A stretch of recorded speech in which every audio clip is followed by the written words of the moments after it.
आज से लाखों वर्षों पहले सत्ययुग में जब मंदराचल पर्वत की घाटी में लगभग कई 100 वर्षों से निरंतर केवल मात्र एक ही स्वर गूंज रहा था। ओम वेदात्मने विद्महे हिरण्यगर्भाय धीमहि तन्नो ब्रह्म प्रचोदयात्। ओम वेदात्मने विद्महे हिरण्यगर्भाय धीमहि तन्नो ब्रह्म प्रचोदयात्। ओम वेदात्मने विद्महे। दरअसल कई 100 वर्षों से ब्रह्मदेव की असीम कठिन तपस्या करता आ रहा यह महाबलशाली असुर कोई और नहीं बल्कि स्वयं हिरण्यकशिपु था। हिरण्यकशिपु के इस महाहट्ठी कठिन तपस्या को देख इंद्रदेव समेत सभी देवताओं को अपना भविष्य घोर अंधकार में डूबने की अनुभूति होने लगी, जिसके बाद देवताओं से रहा न गया और वे सभी भागे भागे ब्रह्मलोक चले आए।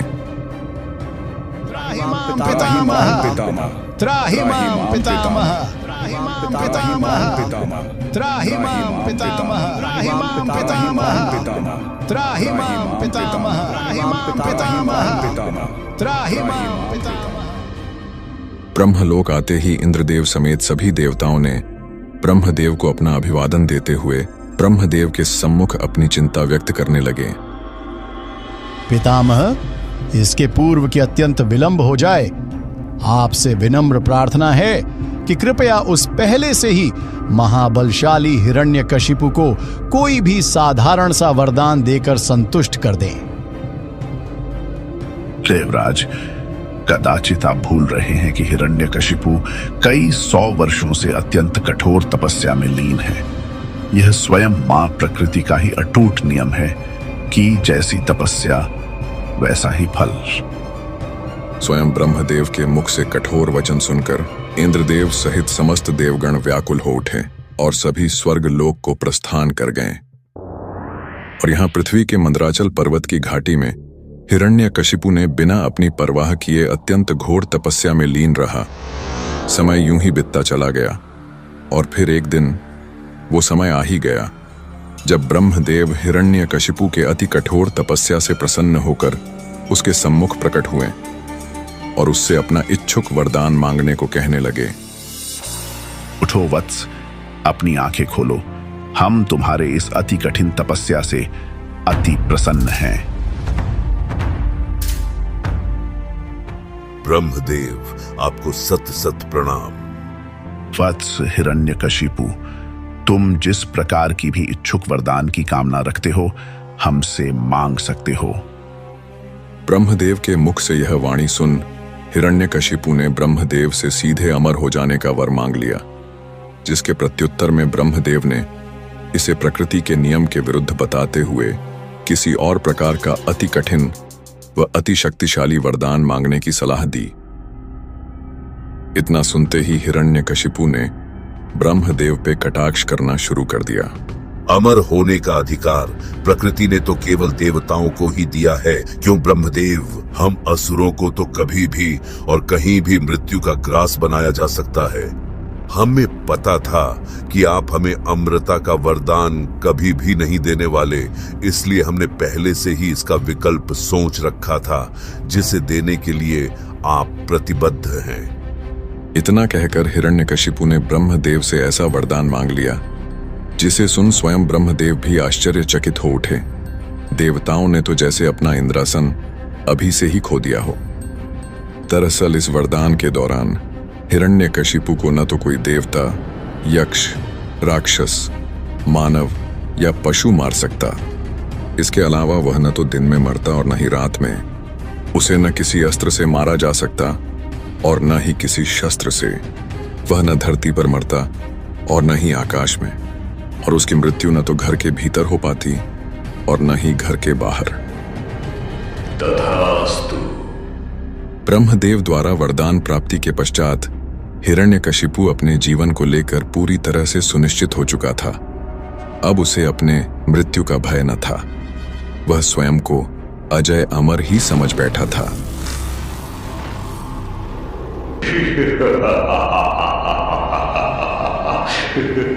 वरदान प्राप्ति के पश्चात हिरण्यकशिपु मंदराचल पर्वत की घाटी से निकलकर सीधे अपने विशालकाय राज्य हिरण्यकर्ण वन पहुंच गया, जहां उसका स्वागत बड़े ही हर्षोल्लास से किया गया।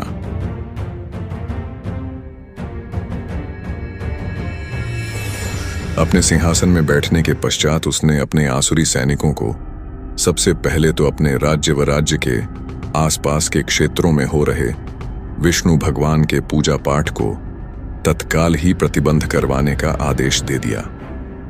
दरअसल उस समय काल से भी लगभग लाखों वर्षों पहले श्री विष्णु के वराह अवतार ने हिरण्यकशिपु के छोटे भ्राता हिरण्याक्ष को पृथ्वी को ब्रह्मांडीय महासागर में डुबो देने व समस्त देवताओं को मृत्यु का ग्रास बना देने के कुप्रयास के कारणवश मृत्यु के घाट उतार दिया था।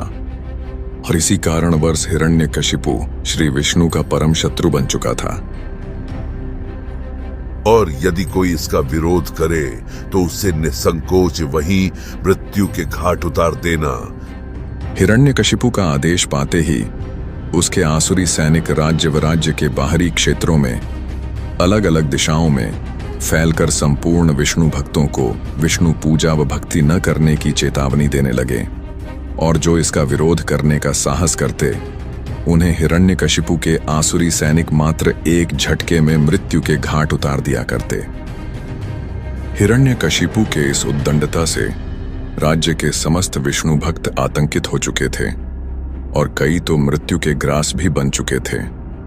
समय बीतने के साथ साथ हिरण्यकशिपु और भी अधिक निर्दयी बनता गया। धीरे धीरे उसके अंदर विस्तारवाद की सोच पनपने लगी, जिसके बाद उसने पूरी पृथ्वी में अपना आधिपत्य स्थापित करने का मन बना लिया और साथ ही बिना विलंब किए उसने योजना बनाना भी आरंभ कर दिया। योजना बनते ही हिरण्यकशिपु ने अपने आसुरी सैनिकों को साथ में लिए सबसे पहले तो अपने पड़ोसी राज्यों के ऊपर प्रचंड रूप से टूट पड़ा।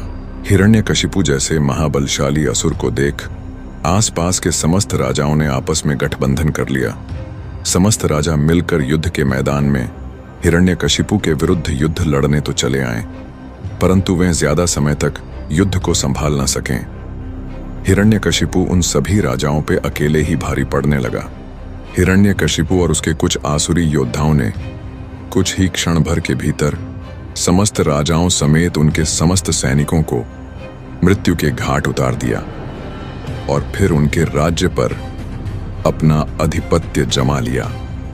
अब इसके बाद हिरण्यकशिपु यहीं नहीं रुका, बल्कि उसने अपने विस्तारवाद को प्रचंड रूप से जोर देते हुए पृथ्वी के अलग अलग कोनों में फैलाना शुरू कर दिया। उसने अत्यंत ही कम समय काल के भीतर ही पृथ्वी के हर राज्यों, महाद्वीपों व कबीलों पर अपना आधिपत्य जमा लिया। उसके नाम मात्र से ही समस्त मनुष्य जाति थर्राने लगी थी। समस्त पृथ्वी पे अपना आधिपत्य स्थापित करने के पश्चात हिरण्यकशिपु ने अपनी दृष्टि पाताल लोक पे केंद्रित की, जहां की तमाम प्रकार के शक्तिशाली राक्षसों व असुरों का राज्य था।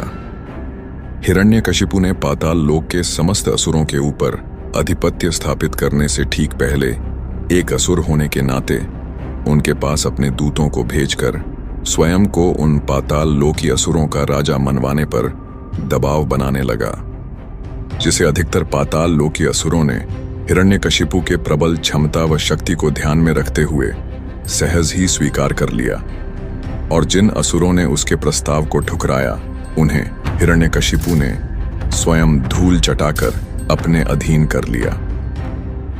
समय बीतने के साथ साथ हिरण्यकशिपु अब पृथ्वी समेत समस्त पाताल लोकों का भी स्वामी बन चुका था, पर फिर भी उसकी विस्तारवाद की भूख अब तक शांत न हुई थी। अब उसकी दृष्टि स्वर्ग लोक तक जा पहुंची थी। साथ ही उसे अपने भ्राता हिरण्याक्ष के अपूर्ण कार्य को भी पूर्ण करना था, जिसके लिए उसने अपने सेनापति व प्रमुख आसुरी योद्धाओं के साथ एक सर्वोत्तम युद्ध रणनीति बनाई और सही समय देख अपनी आसुरी सेना लिए अपने तीव्र शक्ति का उपयोग करते हुए उसने राज्य के भीतर ही स्वर्ग लोक जाने का ऊर्जावान प्रवेश द्वार खोल दिया। फिर उसी प्रवेश द्वार के माध्यम से हिरण्यकशिपु अपनी विशाल आसुरी सेना लिए कुछ ही क्षण भर के भीतर ही स्वर्ग लोक में प्रवेश कर गया और जोरों से ठहाके लगाता हुआ इंद्रासन के सम्मुख आ खड़ा हुआ। हिरण्यकशिपु को साक्षात अपने सम्मुख खड़े देख इंद्रदेव समेत सभी देवता विचलित हो उठे और क्रोधित होते हुए हिरण्यकशिपु को पृथ्वी वापस चले जाने की चेतावनी देने लगे। परंतु हिरण्यकशिपु देवताओं के सम्मुख खड़ा हुआ मात्र ठहाके ही लगाए जा रहा था और देखते ही देखते उसके अनेकों आसुरी योद्धा स्वर्ग पे पांव जमा चुके थे। यह दृश्य देख इंद्रदेव समझ चुके थे कि अब युद्ध होना तो निश्चित ही संभव है, जिसके बाद युद्ध का बिगुल बजा और समस्त आसुरी और देवसेना आपस में एक दूसरे के ऊपर टूट पड़े और यहाँ इंद्रदेव, अग्निदेव एवं सूर्यदेव समेत समस्त देवता मिलकर हिरण्यकशिपु और उसके प्रमुख योद्धाओं को प्रचंड रूप से बराबरी का टक्कर दे रहे थे।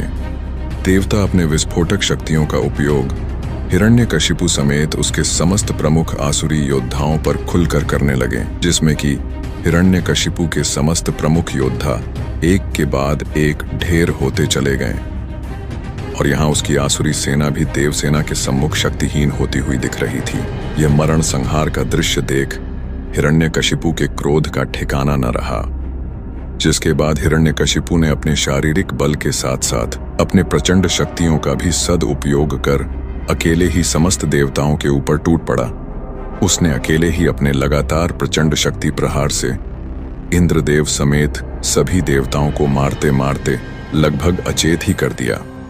हिरण्यकशिपु का यह भयंकर रूप देख देवता भय से थड़-थड़ कांपने लगे और इससे पहले कि हिरण्यकशिपु सभी देवताओं को बंदी बनाता, सभी देव भयभीत होते हुए स्वर्ग से अंतर्धान हो गए।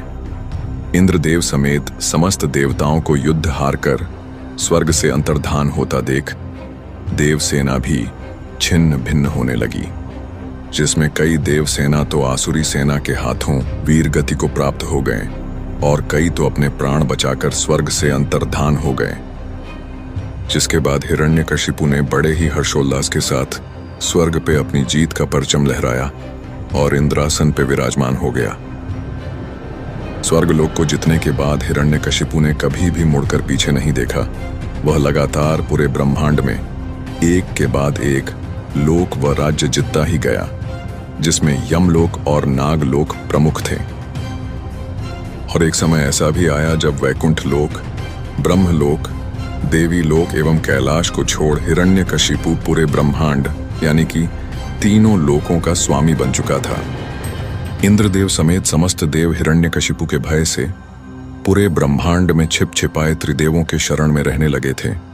उस समय काल में हिरण्यकशिपु को पूरे ब्रह्मांड में चुनौती देने वाला कोई भी न था। समय यूं ही बीतता गया और फिर एक दिन वह अत्यंत ही दुर्लभ क्षण आया जब हिरण्यकशिपु की पत्नी कयाधु ने एक दिव्य शिशु को जन्म दिया और उस दिव्य शिशु का नाम प्रहलाद रखा गया। प्रहलाद को लेकर हिरण्यकशिपु अत्यंत ही प्रसन्न था। वह अपने पुत्र प्रहलाद को भी स्वयं की ही भांति त्रिलोकी असुर राज बनाना चाहता था। फिर कुछ वर्षों में ही कयाधु ने और भी 3 पुत्रों को जन्म दिया, जिनका नाम अनुहलाद, सहल्लाद एवं हल्लाद रखा गया और तब तक हिरण्यकशिपु का ज्येष्ठ पुत्र प्रहलाद किशोरावस्था में पहुंच चुका था। प्रहलाद अपने चेतनावस्था से ही भगवान विष्णु से अत्यंत ही प्रभावित होकर उनका परम भक्त बन चुका था। भगवान विष्णु से भक्त प्रहलाद का एक अटूट संबंध बन चुका था, जो कि आम संबंधों से परे था। भक्त प्रहलाद अपने गुरुकुल में शिक्षा प्राप्त करने के साथ ही साथ दिन रात श्री विष्णु की उपासना भी किया करते। समय बीतने के साथ साथ उनकी शिक्षा पूर्ण हुई, जिसके बाद उनके गुरु प्रहलाद को लिए हिरण्यकरण वन राज्य लौटे और हिरण्यकशिपु के सम्मुख प्रस्तुत हुए। उस समय हिरण्यकशिपु मदिरा पान में डूबा हुआ था। वह अपने पुत्र प्रहलाद को देख अत्यंत प्रसन्न भी हुआ, जिसके बाद प्रहलाद ने अपने पिता के चरणों में झुककर प्रणाम किया। वत्स, अब तक तुमने अपने अध्ययन में निरंतर तत्पर रहकर जो शिक्षा प्राप्त की है, उसकी सारभूत व्याख्या हमें सुनाओ। जिसके बाद प्रहलाद अपनी शिक्षा की व्याख्या बताने से पूर्व श्री विष्णु को सादर प्रणाम करने लगा। प्रहलाद के मुख से श्री विष्णु का नाम सुनते ही हिरण्यकशिपु के नेत्र क्रोधपूर्वक लाल हो उठे और वह प्रहलाद के गुरु को भयंकर दृष्टि से क्रोधपूर्वक घूरने लगा। रे दुर्बुद्धि ब्राह्मणाधम, ये तूने मेरी पीठ पीछे मेरे बालक को ऐसी क्या शिक्षा दे दी कि वह मेरे ही सम्मुख मेरे परम शत्रु विष्णु का नाम लिए जा रहा है। दैत्यराज, कृपया कर आप क्रोधित न हो। दरअसल प्रहलाद मेरी सिखाई हुई बातें नहीं कह रहा। यह तो हमें भी नहीं पता कि उसने यह सब सीखा कहां। जिसके बाद हिरण्यकशिपु ने अपने पुत्र प्रहलाद से उसकी इस शिक्षा प्राप्ति का कारण पूछा, जिसके प्रत्युत्तर में भक्त प्रहलाद ने समस्त जीव के हृदय में बसे श्री विष्णु को जगत का उपदेशक बताया। इतना सुनते ही हिरण्यकशिपु ने प्रहलाद को क्रोधपूर्वक दुत्कारते हुए, उसे अयोग्य बतलाते हुए चेतावनी देकर अपनी शिक्षा पुनः प्राप्त करने के लिए वापस गुरुकुल भेज दिया। जिसके बाद प्रहलाद अपने गुरुकुल वापस आ गया और अपनी शिक्षा पुनः प्राप्त करने लगा। और यहाँ हिरण्यकशिपु का पूरे सृष्टि पे अत्याचार दिन दुगनी और रात चौगुनी के गति से बढ़ता ही रहा। उसने पृथ्वी समेत समस्त ब्रह्मांड में अपने अधिकार क्षेत्रों में अब सभी देवी देवताओं के पूजा पाठ को पूरी तरह से बंद करवाकर स्वयं मात्र की पूजा करवाने पर जोर देने लगा। फिर समय बीतने के साथ साथ भक्त प्रहलाद ने अपनी शिक्षा पुनः प्राप्त कर ली। जिसके बाद हिरण्यकशिपु का बुलावा आने पर समस्त गुरुमंडल भक्त प्रहलाद को लिए वापस से हिरण्यकर्ण वन पहुंच गए और फिर से हिरण्यकशिपु के समक्ष प्रस्तुत हुए। तो पुत्र, आज कोई गाथा सुनाओ जिनसे यह संपूर्ण सृष्टि, समस्त प्रधान तत्व और समस्त चराचर जगत उत्पन्न हुआ है। वे समस्त प्रपंच के कारण परम पालन करता भगवान श्री विष्णु हम पर प्रसन्न हो। इतना सुनते ही हिरण्यकशिपु फिर से क्रोध से भर उठा और इस बार उसने अपने आसुरी सैनिकों को प्रहलाद का वध कर देने की आज्ञा दे डाली। उसकी आज्ञा पाते ही वहां उपस्थित सहस्त्र असुर अपनी धारदार अस्त्र शस्त्र लिए भक्त प्रहलाद को मृत्यु के घाट उतार देने को आतुर हो उठे और सभी एकत्र होकर भक्त प्रहलाद के ऊपर टूट पड़े। उनके अनेकों शस्त्र समूहों के प्रहार के बाद भी भक्त प्रहलाद को तनिक भी वेदना न हुई और वे ज्यों के त्यों नवीन बल संपन्न बैठे रहे। यह देख हिरण्यकशिपु अचंभे में पड़ गया और फिर उसने भक्त प्रहलाद को विष्णु भक्ति छोड़ स्वयं हिरण्यकशिपु की भक्ति करने पर जोर देने लगा। जिसके प्रत्युत्तर में भक्त प्रहलाद ने श्री विष्णु को ही अनंत सनातन बताया। यह सुनकर हिरण्यकशिपु का क्रोध सातवें आसमान पर पहुंच गया। जिसके बाद उसने अपने भयंकर विष वाले सर्प सेना को बुलाया और उन्हें भक्त प्रहलाद को अपने विषाग्नि दंतों से काटकर नष्ट कर देने की आज्ञा दे दी। जिसके बाद वे सभी विषधर सर्प बनकर भक्त प्रहलाद के ऊपर टूट पड़े और उनके समस्त अंगों में काटने लगे। परंतु भक्त प्रहलाद के श्री विष्णु के ध्यान में डूबे होने के कारण उनके ऊपर समस्त विषैले डंकों का भी कोई प्रभाव न हुआ। हालांकि समस्त सर्प सैनिकों के दंत जरूर टूट चुके थे, उनकी मणियां छटकने लगी थीं, फनों में पीड़ा और हृदय अवश्य कांपने लगा था। यह देख हिरण्यकशिपु आश्चर्यचकित होने के साथ साथ उग्र क्रोधित भी होने लगा। उसके इस अशांत क्रोध को देख सभी गुरुमंडल उसके सम्मुख आए और उन्हें प्रहलाद के सभी दोषों को क्षमा कर उन्हें एक और अवसर देने की प्रार्थना करने लगे। उनके इस बारंबार प्रार्थना को देख हिरण्यकशिपु ने उन्हें अंतिम अवसर दे ही दिया।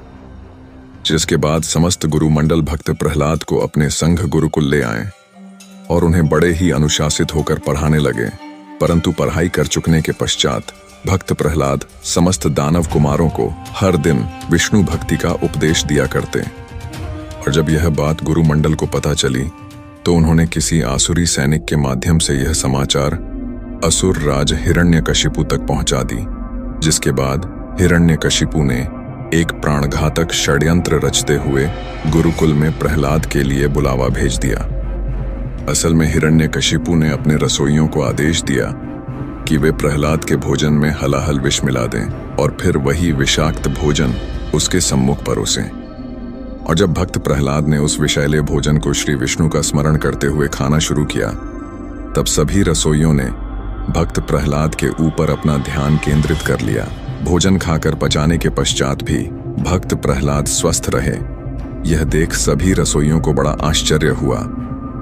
फिर वे सभी अत्यंत ही भयभीत होकर हिरण्यकशिपु के सम्मुख प्रस्तुत होकर सारी घटना बताने लगे। यह सुन हिरण्यकशिपु का क्रोध भक्त प्रहलाद के ऊपर बढ़ता ही गया, जिसके बाद उसने गुरुमंडल के पुरोहितों को कृत्या उत्पन्न कर प्रहलाद को नष्ट करने की आज्ञा दे दी। फिर समस्त पुरोहित गणों ने भक्त प्रहलाद के सम्मुख जाकर उसे शांतिपूर्वक श्री विष्णु की भक्ति छोड़ मात्र अपने पिता हिरण्यकशिपु की ही भक्ति करने का परामर्श देने लगे।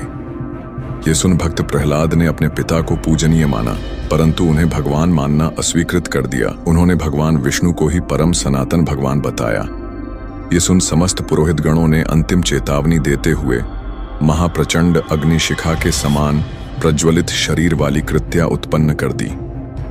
उस प्रचंड शक्तिशाली कृतिका ने क्रोधपूर्वक गर्जना करते हुए अपने हाथों में त्रिशूल लिए भक्त प्रहलाद के ऊपर टूट पड़ी। फिर जैसे ही त्रिशूल भक्त प्रहलाद की छाती से टकराया, वह क्षण भर में चकनाचूर हो गया। अपने महाशक्तिशाली त्रिशूल को यूं चकनाचूर होते देख कृतिका ने अपना संयम खो दिया और वह उल्टे समस्त पुरोहितों के ऊपर ही टूट पड़ी और उन्हें तत्काल ही मृत्यु के घाट उतार स्वयं भी नष्ट हो गई। यह देख भक्त प्रहलाद के मस्तिष्क को अत्यंत घातक रूप से आघात पहुंचा, जिसके बाद उन्होंने भगवान विष्णु को स्मरण किया और उनसे समस्त मृत्यु के ग्रास बन चुके पुरोहितों को पुनः जीवन प्रदान करने के लिए प्रार्थना करने लगे। फिर भक्त प्रहलाद के भक्ति की शक्ति के फलस्वरूप कुछ ही क्षण भर के भीतर मात्र उनके स्पर्श मात्र से ही समस्त मृत हो चुके पुरोहित गण पुनः जीवित हो उठे। यह सब देख समस्त पुरोहित गण भक्त प्रहलाद से अत्यंत प्रसन्न हुए और उनको महान बताते हुए उनका आभार प्रकट करने लगे। जिसके बाद समस्त पुरोहित गण हिरण्यकशिपु के समक्ष जाकर उसे सारा समाचार ज्यों का त्यों सुनाने लगे। यह सुन हिरण्यकशिपु आश्चर्य और क्रोध से जल उठा। जिसके बाद हिरण्यकशिपु ने भक्त प्रहलाद को अपने समक्ष बुलाकर उनसे हर बार मृत्यु के मुख से बच निकलने का रहस्य पूछने लगा, जिसके प्रत्युत्तर में भक्त प्रहलाद ने इसे श्री विष्णु भगवान की ही कृपा बताई। यह सुन हिरण्यकशिपु ने इस बार क्रोधपूर्वक अपने आसुरी सैनिकों को भक्त प्रहलाद को पकड़ महल से 100 योजन की ऊंचाई से सीधे नीचे गिरा देने का आदेश दे दिया। जिसके बाद हिरण्यकशिपु के निर्दयी आसुरी सैनिकों ने भक्त प्रहलाद को उठाकर महल से सीधे 100 योजन नीचे फेंक दिया और नीचे गिरते समय भक्त प्रहलाद श्री विष्णु का स्मरण करने लगे। श्री विष्णु के कृपा से भक्त प्रहलाद के धरती में गिरने से पूर्व ही जगतधात्री पृथ्वी ने भक्त प्रहलाद को अपने गोद में थाम लिया और धरती पर रख अंतर्धान हो गई।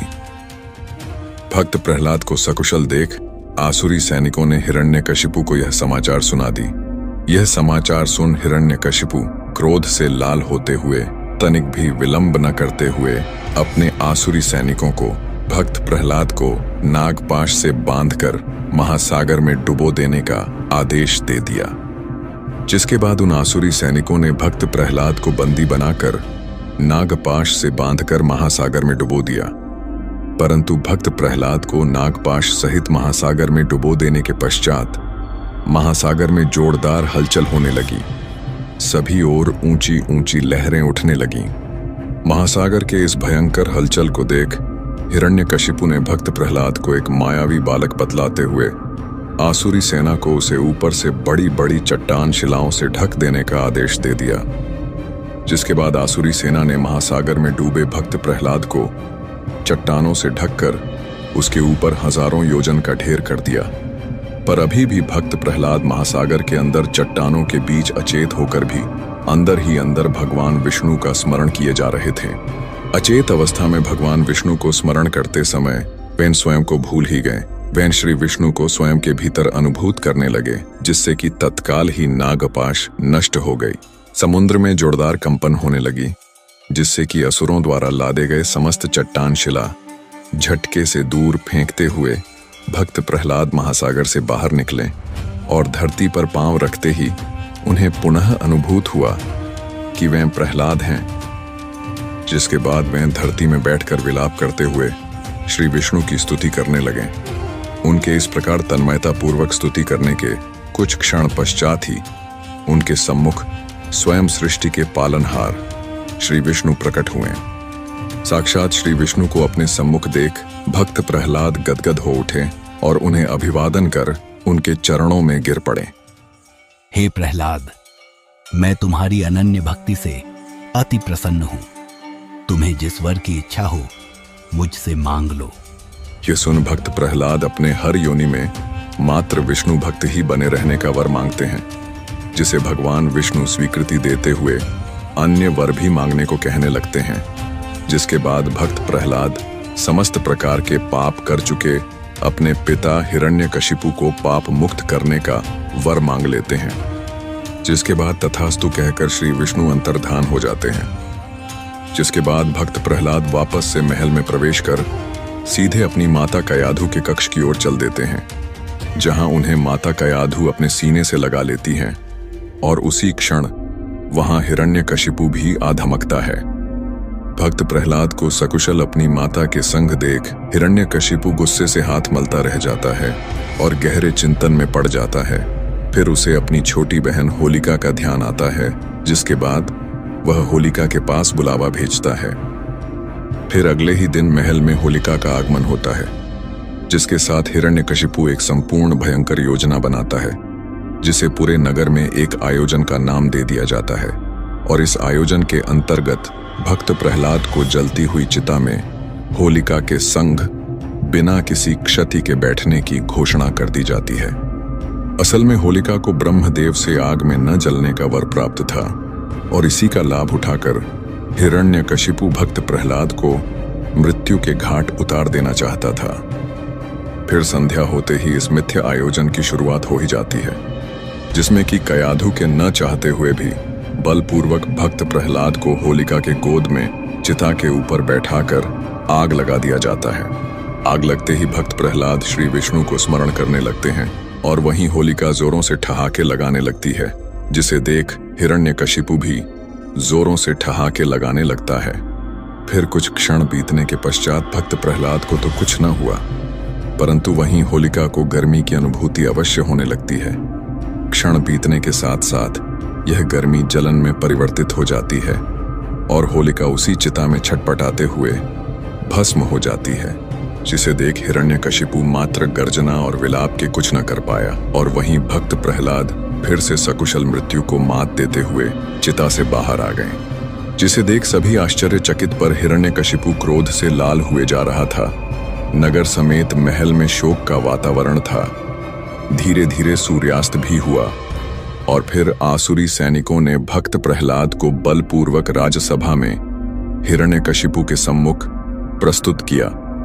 भक्त प्रहलाद को अपने सम्मुख देख हिरण्यकशिपु अपने अति क्रोध और घमंड से भरे स्वर में भक्त प्रहलाद को असुर जाति के नाम पर एक कलंक मात्र बताने लगा और स्वयं को असल भगवान, साथ ही श्री विष्णु समेत समस्त देवी देवताओं को शक्तिहीन बताते हुए स्वयं मात्र को बताया शक्तिमान।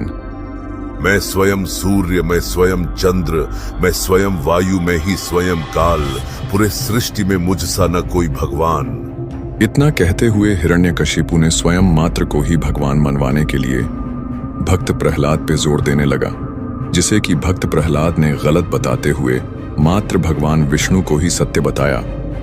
यह सुन हिरण्यकशिपु ने क्रोध में आते हुए भक्त प्रहलाद के सीने में जोरों से लात मारी, जिससे कि भक्त प्रहलाद जोरों से छिटकते हुए दूर जा गिरे और अधमरी अवस्था में पहुंच गए। कहाँ गया तेरा भगवान? बुला अपने भगवान विष्णु को, बचा सकता है तो आकर बचा ले तेरा प्राण। जिसके बाद भक्त प्रहलाद ने भगवान विष्णु को हर जगह विराजमान होने की बात कही, यहाँ तक कि महल के हर खंबे में भी। यह सुन हिरण्यकशिपु महल के खंभों को अपनी गदा प्रहार से पागलों की भांति चकनाचूर करने लगा। यूं ही खंभों को चकनाचूर करते हुए वह एक और खंबे में अपनी गदा प्रहार कर देता है, परंतु वह खंबा चकनाचूर न होकर ज्यों का त्यों रह जाता है, जिसे देख हिरण्यकशिपु आश्चर्य में पड़ जाता है। जिसके बाद वह क्रोध में आकर उस खंबे में अनेकों प्रहार करता है, परंतु वह खंबा ज्यों का त्यों ही रह जाता है। फिर कुछ क्षण के बाद वह खंबा अपने आप धीरे धीरे फटने लगता है।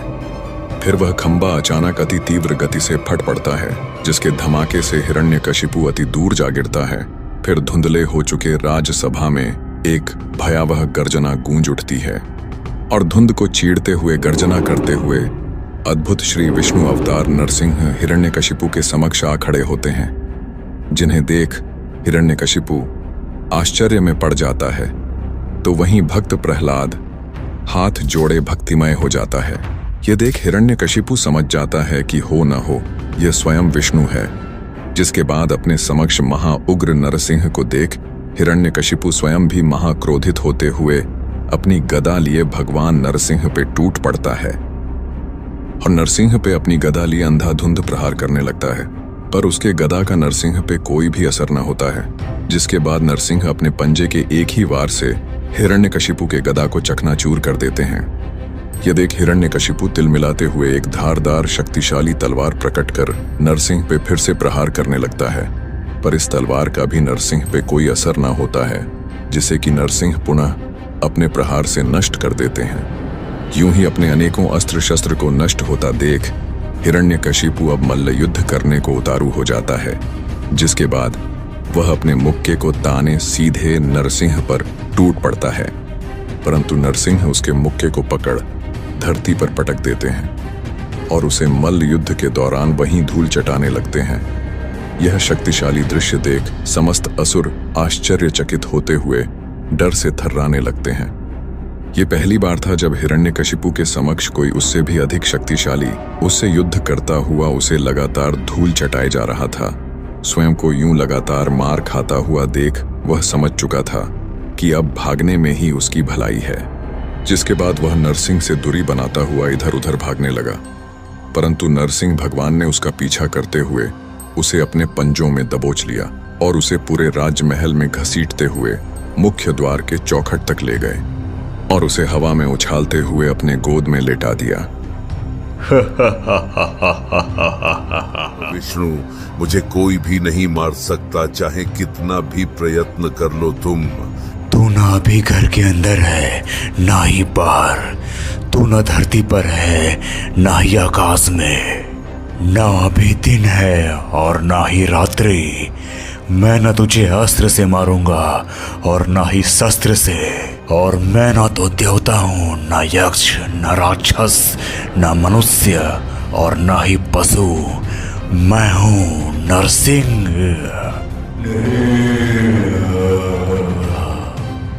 इतना कह नरसिंह सीधे अपने धारदार पंजों से हिरण्यकशिपु के उदर को बीच से चीरने लगे, जिससे कि हिरण्यकशिपु के प्राण पखेरु वहीं उखड़ गए और वो वहीं भगवान नरसिंह के हाथों मृत्यु को प्राप्त हो गया। यह देख भक्त प्रहलाद को अपने पिता की मृत्यु का अत्यंत ही शोक हुआ, परंतु इसे उन्होंने श्री विष्णु की इच्छा मात्र समझते हुए भगवान नरसिंह के समक्ष हाथ जोड़े बैठे रहे। अपने असुर राज्य को यूं छटपटाकर मृत्यु के घाट उतरता देख समस्त आसुरी सेना हिरण्यकरण वन राज्य को छोड़ पाताल लोक की ओर भागने लगी और हिरण्यकशिपु के कुछ प्रमुख आसुरी सैनिकों ने यह भयंकर दृश्य देख अपना नियंत्रण खोते हुए नरसिंह पर हमला बोल दिया। जिसके बाद नरसिंह ने अपने प्रलयनकारी प्रहार से समस्त उग्र आसुरी सैनिकों को मिट्टी में मिलाते गए। समस्त सृष्टि को हिरण्यकशिपु के चंगुल से मुक्त होता देख इंद्रदेव समेत समस्त देवता अत्यंत ही प्रसन्न हुए, पर उनकी यह प्रसन्नता चिंता में तब परिवर्तित हो गई जब नरसिंह समस्त उग्र हो चुके संपूर्ण आसुरी सेना को मृत्यु के घाट उतार देने के पश्चात भी शांत न हुए। असल में हिरण्यकशिपु जैसे महाप्रलयनकारी असुर समेत उसके समस्त प्रमुख असुरों को मारते मारते नरसिंह का क्रोध इतना उग्र हो चुका था कि वह अब शांत होने की जगह बढ़ता ही जा रहा था और अब वे पूरी तरह से अपने नियंत्रण से बाहर हो चुके थे, जो कि संपूर्ण सृष्टि के विनाश का कारण बनने वाला था। और यह विनाश लीला देख समस्त देवताओं को सिर्फ एक ही मार्ग सूझा और वो था कैलाश का मार्ग। जिसके बाद समस्त देवता पृथ्वी में स्थित कैलाश चले आए। सृष्टि की रक्षा करें महादेव, अन्यथा नरसिंह पृथ्वी समेत समस्त सृष्टि को उजाड़कर समाप्त कर देंगे। इस पूरी सृष्टि में एकमात्र आप ही हैं जो नरसिंह देव को नियंत्रण में ला सकते हैं। जागिए महादेव, जागिए।